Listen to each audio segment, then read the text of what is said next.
بسم اللہ الرحمن الرحیم۔ مکۃ المکرمہ فتح ہو چکا۔ اللہ کے رسول صلی اللہ علیہ وسلم ابھی مکۃ المکرمہ میں ہی مقیم ہیں۔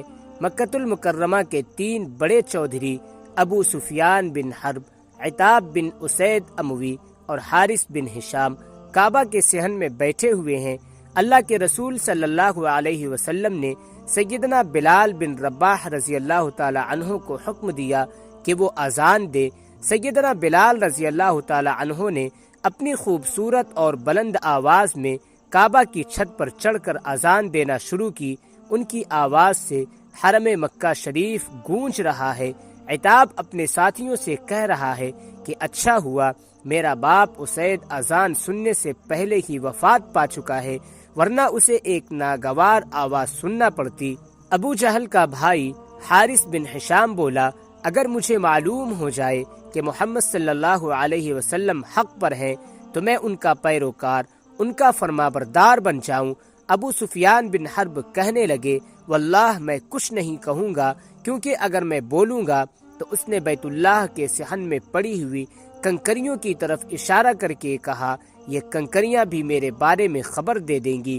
تھوڑی دیر گزری تو اللہ کے رسول صلی اللہ علیہ وسلم ان کے پاس تشریف لائے اور فرمایا، تم لوگوں نے ابھی جو باتیں کی ہیں ان کی اطلاع مجھے مل چکی ہے۔ اب آپ صلی اللہ علیہ وسلم نے ان میں سے ہر ایک کی باتیں دہرا دی، ہر ایک کو بتا رہے ہیں، تم نے یہ کہا ہے، تم نے یہ کہا ہے۔ اللہ کے رسول صلی اللہ علیہ وسلم نے ان کو نہ ڈانٹا نہ طعنہ دیا، بلکہ بذریعہ وحی ان کو بتا دیا کہ وہ لوگ آپس میں کیا باتیں کر رہے تھے۔ حارث بن ہشام اور عتاب بن اسید بول پڑے، ہم شہادت دیتے ہیں کہ آپ اللہ کے سچے رسول ہیں۔ اللہ کی قسم کوئی اور شخص ہمارے پاس نہیں تھا، ہم تینوں ہی تو بیٹھے آپس میں گفتگو کر رہے تھے۔ کوئی اور شخص ہمارے پاس بیٹھا ہوتا تو ہم کہتے، اس نے آپ صلی اللہ علیہ وسلم کو ہمارے خیالات سے آگاہ کیا ہے، یہ یقیناً نبوت ہے۔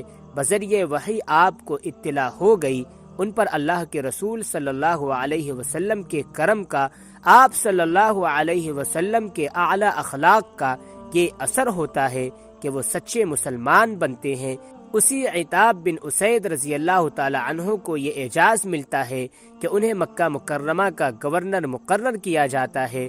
وہ ارتداد کے زمانے میں نہ صرف ثابت قدم رہے بلکہ اہل مکہ مکرمہ کو بھی ادھر ادھر بھٹکنے نہ دیا، اور اس کامیابی سے اپنی ذمہ داریوں کو پورا کیا کہ وہ اپنی زندگی کے آخری وقت تک مکۃ المکرمہ کے گورنر رہے۔ جہاں تک سیدنا حارث بن ہشام مخزومی رضی اللہ تعالی عنہ کا تعلق ہے تو وہ یرموک کی جنگ میں جام شہادت نوش کرتے ہیں۔ سیدنا سفیان بن حرب رضی اللہ تعالی عنہ نے اسلام لانے کے بعد اسلام کی جو خدمت کی وہ کسی سے پوشیدہ نہیں۔ انہوں نے اسلام کی خاطر اپنی دونوں آنکھیں قربان کر دی۔ طائف کے محاصرے کے دوران میں ان کی ایک آنکھ چلی گئی، جبکہ جنگ یرموک میں دوسری آنکھ کی بینائی بھی جاتی رہی۔